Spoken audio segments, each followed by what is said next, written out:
코로나19 확진자가 5,328명을 넘어섰습니다. 병상 부족과 마스크 대란을 해결하기 위한 방안들도 하나둘 제시되고 있는데요. 이런 가운데 신천지 신도 전수조사도 마무리 단계로 접어들고 있습니다. 전문가와 관련 내용 짚어보겠습니다. 박기수 고려대 환경의학연구소 교수 나오셨습니다. 안녕하세요. 네, 어서 오십시오. 안녕하십니까. 예. 교수님, 여전히 대구, 경북 중심으로 확진자가 급증하고 있긴 한데요. 이게 오늘 대구 지역 증가폭이 조금 줄었습니다. 29일에 741명이 늘었고 그 이후에 500명 정도씩 증가하다가 오늘 보면은 405명 증가. 약간 증가폭이 줄었는데 이 수치를 좀 어떻게 읽어야 될까요?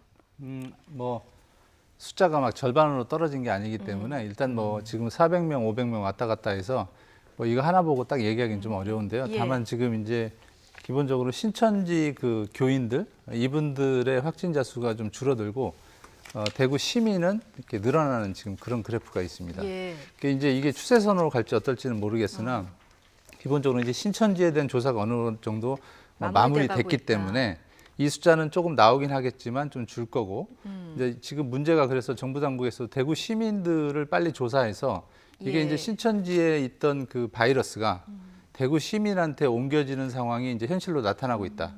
그렇기 때문에 검사 자체도 예. 신천지에 대한 검사가 어느 정도 마무리됐으니까 시민들의 안전을 보호하자. 왜 그러냐면 지난번에 보시면 시민들이 걸렸는데 자가에서 계시다가 위중하게 되게 치료를 제때 못 받은 상황이 발생을 예. 해서 시민들의 불만도 상당히 컸었거든요. 예. 그런 차원에서 이제는 시민들을 검사 빨리 해서 경증 환자, 중증 환자를 빨리 분리해서 예. 시민들의 안전을 보호하는 게 이번 목적이 되겠습니다. 그러니까 지금 확진자 패턴에 좀 변화가 있는 거예요. 신천지 관련 확진자가 좀 줄고 일반인들이 늘기 때문에 따라서 지금 정부에서도 보면은 이 진단하는 우선순위 기준을 좀 달리 앞으로 한다는 거죠. 그렇습니다. 예. 기본적으로 지금 그 신천지 분들은 자가 격리가 어느 정도 돼 있다고 믿고 뭐 안 하시는 분도 있었어서 문제가 네. 됐지만 그래서 그거는 앞으로 숫자가 늘어나더라도 사실은 예상된 숫자입니다. 어떻게 보면 관리 그렇죠. 가능한 숫자. 예. 근데 이제 대구 시민들은 물론 지금 뭐 사회적 거리두기다 해서 활동 범위는 제한이 되고 하지만 그래도 시민들의 안전이 중요하기 때문에 검사폭을 또 빨리 늘려서 경증 환자는 경증 환자들도 생활치료센터에 가고 중증 환자는 병원에 빨리 입원해서 치료를 받아서 지난번처럼 예. 댁에 계시다가 안타깝게 돌아가신 상황을 방지하는 게 주 목적입니다.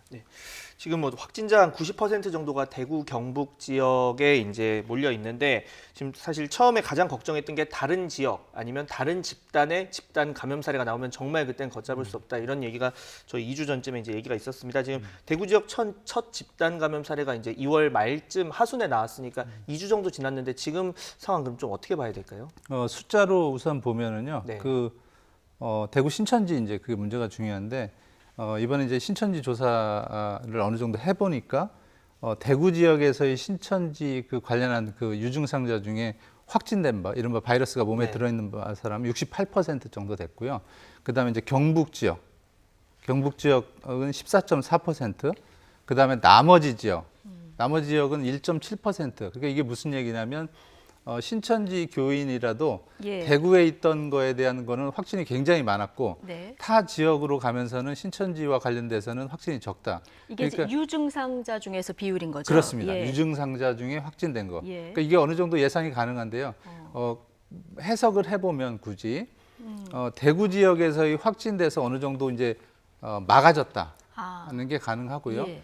다른 지역에서는 교인들이 돌아다니지 않아서 검사를 해봐도 확진이 덜 됐다, 1.7%. 예. 그러니까 이거는 일반적인 수준하고 거의 비슷하기 때문에 현재로서는 이 관리가 잘 되고 있다는 게 예. 이제 증명이 되는 겁니다. 지금 다른 지역으로 확산은 좀 신천지 교인들의 양성 판정률을 봤을 때 좀 잘 되고 있다 이렇게 얘기를 해주셨는데 이제 대구 지역만 보면 일반인 환자들이 늘어나고 있는 이런 상황이잖아요. 앞서 이제 그래서 진단 기준도 바꿨다 얘기하셨는데 진단 기준을 바꿨다는 거는 이미 지금 일반 시민들로 많이 옮겨갔다 이렇게 거꾸로 해석될 수도 있는 그렇습니다. 부분이잖아요. 이제 그게 걱정이 제일 되는 문제죠. 그래서 지금 우리의 그 인력 자원, 의사, 간호사 인력 자원을 최대한 대구 지역, 특히 일반 시민 지역의 시민들이 있는 곳에 집중을 해서 예. 최대한 검사를 많이 하고, 왜냐하면 지금 검사하는 그 진단 키트든지 검사 인력이 제한이 돼 있습니다. 문제는 뭐 많이 해드리면 좋지만, 그래서 신천지 교인들의 하던 진단 키트와 인력을 최대한 시민들에 뽑아서 이른바 요즘에 최근 얘기는 뭐 드라이브 스루, 네. 그래서 검사 건수도 높이고 해서 최대한 빨리 진압을 해서 환자를 제때 치료하게 하는 게 주 목적이고요. 이제 지금도 아마도, 근데 문제는 현재 보면 환자 수가 치료나 진단하는 수준보다 더 빨리 증가하고 있는 게 현재 진행형이기 때문에 정부로서도 지금 그게 고민이고, 예. 그 검사를 위한 역량과 인력을 늘리는 게 가장 중요합니다. 네, 대구시설 의료 상황도 좀 알아보겠습니다. 지금 대구 아까 뭐 얘기했던 것처럼 4천 명이 넘는 확진 환자가 있는데 오늘 오전에 이 대구 지자체 발표를 보니까 333명이 지금 생활치료센터, 그러니까 경증 환자 전담하는 거기에 이제 입소를 했고, 그리고 환자는 지금 1,330명이 입원을 했다. 그럼 나머지 인원은 여전히 자가격리 중이라는 이제 계산상 얘기가 될 텐데, 그런 의미에서 이 사실 지금 중증 환자에 좀 치료를 집중하기 위해서 병상을 우선 배정하기 위해서 경증 환자를 어딘가로 이제 만약에 입소를 시킨다면 시설이 많이 부족하니까 밀부에서는 다른 방안, 예를 들어 컨벤션 센터라던가 아니면 체육 시설을 이용하는 건 어떠냐, 이런 전문가들 얘기도 나오거든요. 그렇습니다. 어떻게 얘기해요? 정부에서 일부 부정적인 의견도 있다는, 뭐 의견은 다양하니까요. 네. 그렇죠. 다양한데 예. 지금 상황에서는 기본적으로 단순 숫자 계산을 해보면 지금 대기하고 있는 이른바 환자가 2,300명 정도가 된다고 하고요. 현재로서 2,000명 정도 되고요. 네, 앞으로 나올 환자가 지금 신천지에서도 검사는 완료됐지만 아직 결과값이 안 나온 게 있으면 예. 거기에서도 1,000명, 2,000명 이상이 될 수도 있고요. 그러면 그것만 해도 4,000명이고 네. 또 추가로 다른 지역에서 나오는 것까지 합해서 하면 한 5,000명이 된단 말이죠. 그러면 5,000명에서 지금 현재 환자 중에서 경증 환자가 80%고 중증 환자가 20%입니다. 그러면 5,000명의 환자 중에서 중증 환자로 될 게 5 곱하기 2니까 1,000명이 되고 나머지 4,000명은 경증이란 말이죠. 예.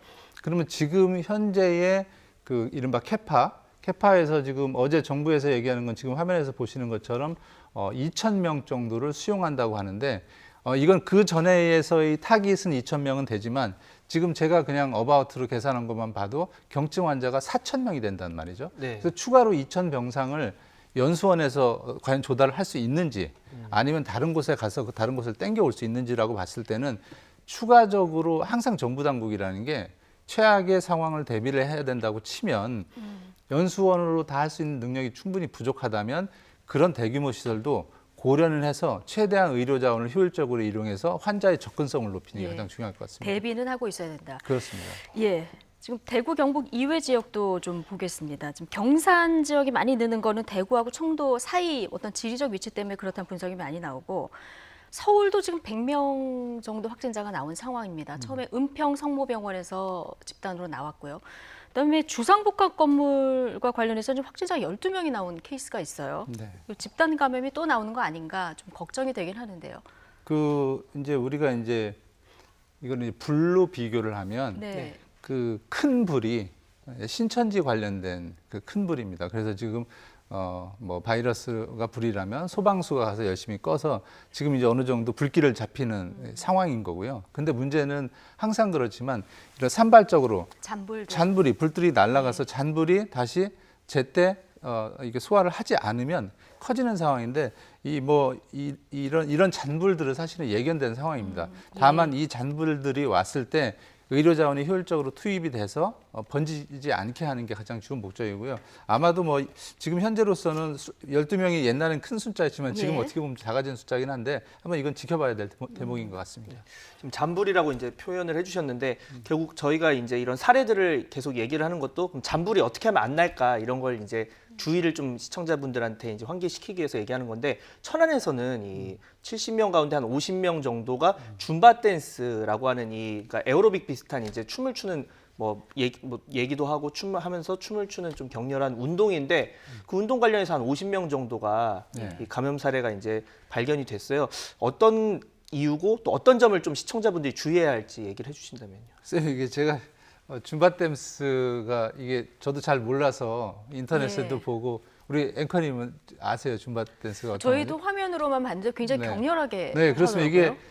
이 단순한 댄스가 아니고요. 예. 거의 그 막 격렬하게 그 여성분이 일어나서 이렇게 팔을 흔들면서 숨가쁘게 얘기도 하고 계속 동료 활동을 하는 네, 거죠. 동료 활동에서 뭐 하나 말도 둘셋 하고. 말도 하고 하는 이런 예. 활동입니다. 단순한 그냥 요가하고는 다른 거고요. 예. 그래서 그 앞에 여성분이 이제 확진자로 걸리셨는데 뭐 폐활량이 높아지죠. 그렇죠. 하나 둘 셋 말도 하고 하니까 네. 바이러스가 분출이 되는 겁니다. 이 바이러스의 특징이 증상이 없으면서도 바이러스가 분출되는 게 특징이거든요. 그래서 이제 앞에 1열, 2열, 3열 이렇게 서서 여성분들이 따라 하시면서 운동을 예. 하는데 이게 바이러스가 과학이거든요. 네. 그래서 앞에 계신 줄에 계신 분들은 거의 다 걸리셨어요. 아, 1렬에 계셨던 분들은 네. 거의 다 걸린 예, 이런 상황이에요. 그게 왜냐하면 이 이제 유럽 CDC에서도 그렇고 이 밀접 접촉자의 그 범위가 2m 15분이라는 표현을 씁니다. 네. 2m 이내에서 15분이 있으면은 위험하다. 근데 이 줌바 댄스는 당연히 15분 예. 이상일 넘기죠. 거고요. 예. 2m에서 왔다 갔다 하니까 당연히 공기를 같이 호흡하게 되는 상황입니다. 예. 그래서 뒷줄은 그러면 왜 덜 걸리냐 그러면 공기 흐름이 앞줄하고 그 댄서 강사하시는 선생님하고 왔다 갔다 예. 하다 보니까 제일 많이 걸린 거고요. 예. 거긴 더군다다가 보니까 공기가 흐름이 잘 안 되는 지하의 예, 위치죠. 센터였기 때문에 그래서 중요한 거는 이제 이런 상황이 뭐 지금은 거의 많지는 않겠지만 앞으로도 네. 하지 말아셔야 돼요. 예, 마지막으로 한 가지만 좀 질문 드릴게요. 마스크 그 사용 지침이 달라졌습니다. 워낙 그 지금 마스크 공급이 잘 안 되기 때문에 이제 지침이 달라졌는데 오염 적은 곳에서 일시적으로 사용한 경우는 동일 이내 안에서 쓸 수 있다고 했고요. 환기가 잘 되는 곳에 깨끗하게 말려라. 그리고 면 마스크도 괜찮다. 뭐 이런 등등의 지침이 나왔습니다. 전문가로서 보시기에 어차피 뭐 저희가 이제 차선책을 택한 건데 이렇게 지침이 내려진 상황에서 주의할 점을 좀 짚어주신다면 어떤 점들을 주의해야 될까요? 그게 없어서 그러는 거라는 걸 꼭 말씀드리고요. 그렇죠. 예. 없어서 그러는 게 꼭 그러고 미국 CDC하고 WHO에서는 환자가 아니면 즉 기침이나 발열이 없으면 쓰지 말라는 게 기본 대전제 조건입니다. 근데 우리나라 상황은 어쨌거나 지금 상황이 많이 바뀌어서 그런 거고요. 건강하시고 기침이나 발열이 없는 분은 안 쓰시는 게 기본적인 권고 사항입니다. 근데 예. 물론 건강하지 않고 아프거나 건강 염려증이 있으신 분은 쓰시길 권하고요.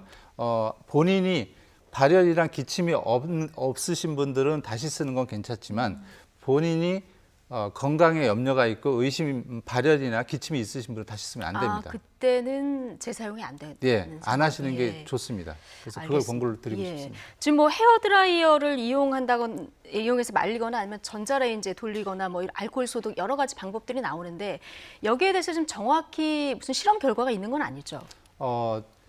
통상적인 수준에서 예. 다른 물건을 실험했을 때 결과가 있는데 첫 번째 일반 면 마스크는 그냥 세탁해서 쓰시면 되고요. 그 다음에 면 마스크가 아니라 필터가 들어있는 게 있습니다. 정전기 필터. 그래서 예. 이렇게 그 필터가 이렇게 먼지를 빨아들이는 것처럼 우리 어렸을 때 책받침으로 머리 이렇게 하면 머리가 딱 붙당기지 않습니까? 그렇죠. 예. 그런 효과입니다. 쉽게 얘기하면. 그래서 그런 효과는 드라이기로 말리게 되면 그 필터가 손상이 되기 때문에 다시 쓰지 않는 게 좋고요. 알코올로 소독한다는 것도 통상 62%의 알코올로 소독을 하면 좋은데 자기 면 마스크나 다른 걸 의식을 해서 알코올로 소독하게 되면 이게 알코올은 뭐 술이거든요. 예. 네. 쉽게 날아가기도 하지만 굳이 그렇게까지 하는 건 좋지 않다 이렇게 말씀드리겠습니다. 네, 지금까지 박기수 고려대 환경의학연구소 교수와 마스크 사용법까지 좀 짚어봤습니다. 고맙습니다.